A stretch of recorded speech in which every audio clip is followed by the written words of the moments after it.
Jaguar, Bentley, Mini, Land Rover, Rolls-Royce, Aston Martin, MG. If you've spent any time around cars, you've probably heard at least one of those names. Some won races, some crossed continents, some became status symbols, others became national icons. Together, they helped shape what millions of people imagine when they hear the words British car, which is remarkable because Britain isn't a particularly large country. Yet somehow, this small island produced an almost absurd number of automotive legends: luxury cars, sports cars, family cars, off roaders, buses, motorcycles, and yes, trucks. Sorry, lorries. Apparently, crossing the English Channel also changes the dictionary. But here's the part that fascinates: these famous names weren't built by one company, or two, or even 10. For a while, Britain had so many car manufacturers that trying to remember them all starts feeling less like automotive history and more like reading the credits of a movie that absolutely refuses to end. Austin, Morris, Rover, Triumph, Singer, Standard, Wolseley, Sunbeam, Yumba, Hillman, MG, Jaguar, Bentley. And that's still nowhere near all of them, which raises a question. How does one relatively small country end up building one of the most influential automotive industries in history? And if Britain was so good at building cars, why do so many of those legendary names now belong to companies from somewhere else? To answer that, we have to go back to a time before Britain became a nation of motorists, back to a time when the automobile itself was still trying to figure out what it wanted to be. Because Britain's automotive story didn't begin with a car, it began with something much bigger, a country that already learned how to build almost everything else. Long before Britain became known for Jaguars or Bentleys, it had already developed a habit of building things: ships, locomotives, steam engines, machine tools. If it was made from iron and moved under its own power, there was a decent chance Britain had built one. By the end of the 19th century, the country had spent generations refining the art of manufacturing. Not perfectly, of course, no country ever does. But if you are an ambitious engineer with an idea, Britain wasn't a bad place to have it. Factories already existed, suppliers already existed, skilled craftsmen already existed. Even the roads connecting industrial towns were improving. The ingredients were all there. The automobile just happened to arrive at exactly the right moment. And when it did, Britain didn't respond with one great car company. It responded with dozens. Actually, make that hundreds. Looking back, it's almost funny. The British seem to treat founding a car company the way people today treat starting a podcast. I've got an idea. I've got a workshop. How hard could it be? Sometimes it worked astonishingly well. Sometimes it lasted about as long as a New Year's resolution. But together, they created something extraordinary. Not a single automotive giant, an entire ecosystem, one filled with engineers, craftsmen, racers, dreamers, and just enough healthy rivalry to convince everyone that their car was obviously the best one. And when everyone believes they are building the best car in Britain, there's only one logical question left. How do you prove it? Imagine you're buying a car in Britain in the 1920s. You don't have three manufacturers to choose from. You don't even have 10. You have, well, quite a few. Need something affordable? Austin has an idea. So does Morris. Want something more refined? Rover would like a word. Perhaps Wolseley. Maybe Humber. Fancy a sports car? MG has been waiting for this exact conversation. The point is, Britain wasn't just building cars, it was building opinions, strong ones. Every manufacturer believed it had figured out the correct way to build a motor car. Some prioritized comfort, others reliability, others engineering elegance, others simply wanted to go faster than everyone else. And because they were all competing in the same country, they couldn't just claim to be better. They had to prove it. Today, that proof might come from crash tests, lap times, independent reviews, or an angry man on the internet with a spreadsheet and a GoPro. Back then, there was a much simpler solution. Take your car to a racetrack, drive it harder than any sensible owner ever would, and invite the entire world to watch. It was risky, it was expensive, it occasionally ended with bits of expensive machinery scattered across the countryside, which, depending on whether you worked in engineering or accounting, was either invaluable product development or a complete disaster. For manufacturers chasing reputation, though, there was no better advertisement if your car survived. And one company was about to turn endurance racing into art form. If the racetrack had become the courtroom, Bentley intended to live with a verdict. Founded in 1919, the company believed that performance wasn't just about speed, it was about endurance. Anyone could build a car that was quick for a few laps. Building one that could be driven flat out for an entire day, that was another matter entirely. Which is why one race became so important, the 24 hours of Le Mans. The rules were beautifully simple: drive, keep driving, and try not to destroy the car in the process. Simple to understand, remarkably difficult to win. For engineers, Le Mans was less of a race and more of a 24-hour public examination. Every weak bearing, every overheating engine, every questionable design decision. Eventually, the circuit exposed it. There was nowhere to hide. The stopwatch didn't care how expensive your brochure looked. Physics has always been refreshingly difficult to negotiate with. Bentley understood this. Instead of telling people its cars were reliable, he decided to demonstrate it. The result was one of the most successful early chapters in endurance racing.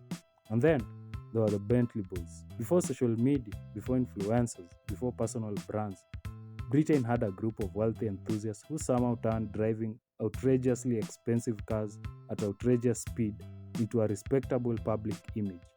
Their content strategy: drive flat out for 24 hours. Summer, it converted. The Bentley boys became celebrities. Bentley became synonymous with engineering excellence, and British manufacturers everywhere were paying attention because Bentley hadn't just won races, it had changed the way cars were sold. A victory at Le Mans wasn't just a trophy anymore, it was proof. And once one company discovers a new way to prove itself, everyone else starts looking for their own answer. Bentley had proven one thing: there wasn't just one way to build a great British car, there were dozens, and that was the industry's greatest strength. As the years passed, Britain's manufacturers stopped trying to build the same car. Instead, they started finding their own identities. If you wanted affordable motoring, there was Austin. If practicality mattered most, Morris had an answer. MG decided driving should be just a little more entertaining than absolutely necessary. Rover quietly built a reputation for thoughtful engineering. Jaguar would eventually convince the world that elegance and speed could occupy the same garage. Even Britain's commercial vehicles developed personalities: AEC, Leyland, Forden, Bedford. Or, as the British insist on calling some of them, lorries. It's still a truck. I'm willing to lose that argument in the comments. And that's what made Britain's industry so unusual. It wasn't dominated by a single philosophy, it was a collection of competing ideas. Every company was solving the same problem: how should we build a car? But arriving at a completely different answer. Looking back, it's easy to admire the variety. At the time, though, it was simply competition. Thousands of engineers, hundreds of factories, dozens of manufacturers, all trying to convince the same customer. That relentless competition pushed British engineering forward. It encouraged experimentation, it rewarded specialization, it produced some of the most memorable automobiles of the 20th century. But it also planted a question that wouldn't become obvious until decades later. How many manufacturers can one country realistically support? At first, nobody seemed interested in finding out. Business was good, exports were growing, and Britain's automotive industry was only just getting started. If Bentley represented Britain's competitive spirit, Jaguar represented its confidence. There's a reason all Jaguars still stop people in their tracks, even if you know absolutely nothing about cars. You look at an XK120 or an E-Type and immediately think, well, someone was showing off, and honestly, fair enough. By the 1950s, Britain had every reason to. The country wasn't just building reliable family cars anymore. It was building machines that could embarrass far more expensive competition. That's what made Jaguar so fascinating. It chased a combination that sounded almost unreasonable: luxury, performance, and a price that didn't require selling a small castle. Somehow, it worked. The XK120 became the fastest production car in the world. Then came the C-Type, then the D-Type. each one pushing British engineering a little further. And the E-type, even people who don't care about cars seem to agree on one thing. It looks expensive. Not because it is, because it has absolutely no interest in looking sensible. There's something wonderfully British about that. Build one of the most beautiful sport cars ever made, then give it wind up windows, priorities. But underneath the elegance was serious engineering, aerodynamics, lightweight construction, disc brakes developed through racing. Jaguar wasn't building ornaments, it was building machines. Machines that happened to look like they belonged in an art gallery. And perhaps that's what Britain's industry had become so good at. Not simply building transportation, but giving every manufacturer its own personality. The problem was, the rest of the world was learning very quickly too. Then Britain did something very British. After building some of the most glamorous cars in the world, it became obsessed with making one of the smallest. At first glance, the Mini doesn't seem particularly revolutionary. It's tiny, it's cheerful, it looks like someone accidentally shrunk a normal car in the wash, which makes what it achieved even more impressive. Because the Mini wasn't designed to impress people parked outside a hotel, it was designed to solve a problem. By the late 1950s, fuel prices were rising, cities were becoming more crowded, and people wanted affordable transport without feeling like they'd bought a penalty box on wheels. Designer Alec Isigonis had a wonderfully stubborn response. What if we simply used the space better? Instead of making the car bigger, he made the idea smart. The engine was mounted sideways, the wheels were pushed right to the corners. The cabin became astonishingly spacious for something that looked like it should comfortably seat two adults and an optimistic Labrador. It was engineering by efficiency, not excess, and that's why the Mini became more than just another small car. It became a symbol of British ingenuity, of solving difficult problems with clever thinking instead of brute force. It wasn't the fastest car, it wasn't the most luxurious, it certainly wasn't the quietest, but somehow it became one of the most influential cars ever built, which says something interesting about Britain. For all its reputation for luxury brands and aristocratic motoring, some of its greatest engineering achievements came from making ordinary life just a little bit better. Of course, not every British vehicle spent its life navigating narrow city streets. Some were built for places far beyond Britain itself. Not every British car was built to turn heads. Some were built because there was work to do. And very few vehicles capture that philosophy better than the Land Rover.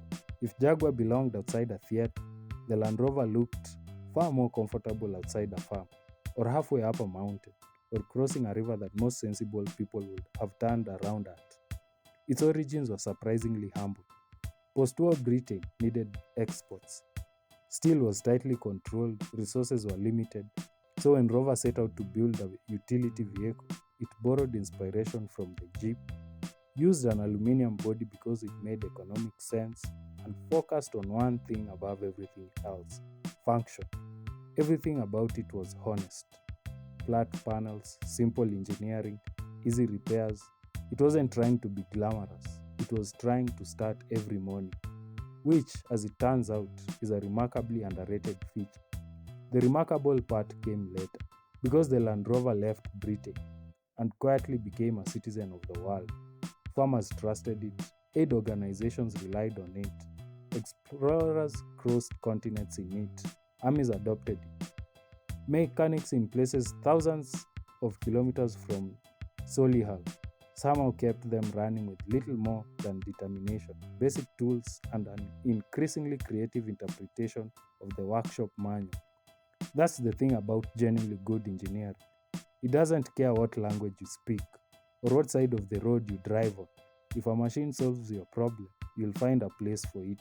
And the Land Rover solved a lot of problems. By now, Britain had proven it could build elegant sport cars, tiny city cars, luxury grand touras, and rugged workhorses capable of reaching places where roads were more of a suggestion than a guarantee. From the outside, it looked like an industry that could build absolutely anything, and for a while, it almost could. By the 1960s, Britain seemed to have figured the whole thing out. Need a sports car? Britain had one. Need a luxury car? Several, actually. Need something for the family? Take your pick. Need to cross a continent? There was a Land Rover waiting. Need to haul several tons of cargo? Britain had you covered. Sorry, a lorry had you covered. At this point, I'm fairly convinced the British rename ordinary objects just to keep everyone else slightly confused. On the surface, everything looked healthy. Factories were busy, exports were strong, British cars were traveling to every corner of the globe. The industry had become so successful that it almost seemed unstoppable. Almost. Because success has an interesting habit. It quietly changes the questions you are asking. Back in the 1920s, the challenge was simple. Can we build a better car? By the 1960s, that wasn't enough anymore. Now the question had become, can we build enough of them? That's a very different engineering problem. Building one brilliant sports car is difficult. Building hundreds of thousands of reliable family cars every year while keeping costs down, quality high, factories modern, and shareholders happy is an entirely different machine. And while Britain was perfecting the art of building remarkable cars, the rest of the world was becoming remarkably good at building remarkable industries. Germany was rebuilding, Japan was learning astonishingly quickly, America was producing cars on a scale few countries could match. Competition hadn't disappeared, it had simply become global. And suddenly, Britain's greatest strength, having dozens of proud independent manufacturers, began to look a little different. So Britain did what engineers have always done when faced with a difficult problem. It tried to redesign the system. Throughout the 1950s and 60s, many of the country's independent manufacturers began merging into larger groups. On paper, it sounded almost inevitable. If dozens of companies were all trying to survive in an increasingly competitive world, why not combine their strengths? Share factories, share engines, share research, share costs. It made perfect sense, at least on paper. Reality was considerably less cooperative. Imagine asking lifelong rivals to suddenly become teammates. Imagine asking companies that had spent decades insisting their way of building a car was the correct way to now agree on everything from engine designs to office stationery. If you've ever worked on a group project where nobody could agree on what to order for lunch, multiply that by several thousand employees, dozens of factories, and a few billion pounds. Congratulations, you're beginning to understand the challenge. Brands that had spent generations building their own identities suddenly found themselves sharing parts, sharing management, sometimes even competing with one another while technically belonging to the same company. Austin, Morris, MG, Riley, Wolseley, Jaguar, Triumph, Rover, each came with its own history, its own engineers, its own factory tradition, its own idea of what made a good car. Bringing them together wasn't like assembling a machine. It was like asking several orchestras, each convinced they were the best in the country, to perform from the same sheet of music after years of playing different compositions. Sometimes the result was brilliant. Sometimes it sounded like everyone was still warming up. And that's the thing about industries. They're built by people, people with habits, pride, experience, and opinions. Lots of opinions. The challenge Britain faced wasn't a lack of engineering talent. It was whether one industry could preserve everything that made those companies special, while also becoming efficient enough to compete in a very different world. As it turned out, that was the hardest machine Britain ever tried to build. Many of Britain's most famous automotive names belong to companies from somewhere else. Many of the names are still here: Jaguar, Land Rover, Bentley, Rolls-Royce, Mini, Aston Martin. But the industry behind those badges looks very different. Some brands changed hands, some merged, some disappeared altogether. Others found entirely new lives under owners from different parts of the world. It's tempting to call that decline, but that only tells part of the story. Because this was never just the story of companies, it was the story of ideas. Bentley proved endurance could become a selling point. Jaguar showed that elegance and performance didn't have to be rivals. The Mini turned limited space into limitless influence. The Land Rover demonstrated that a well engineered tool could earn a place almost anywhere on Earth. Different cars, different customers, different challenges. One engineering culture. Perhaps that's Britain's greatest automotive legacy. Not that it built one perfect car, but that it built generations of engineers willing to solve completely different problems in completely different ways.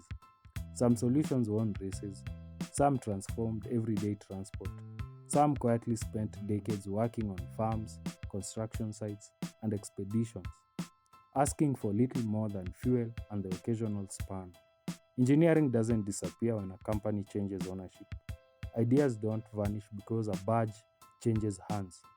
The companies evolve, the industry evolved, the world evolved, and Britain's cars evolved with it. Because in the end, cars are never just machines. They are records of the people who built them, of the problems they faced, and of the solutions they believed were worth leaving behind.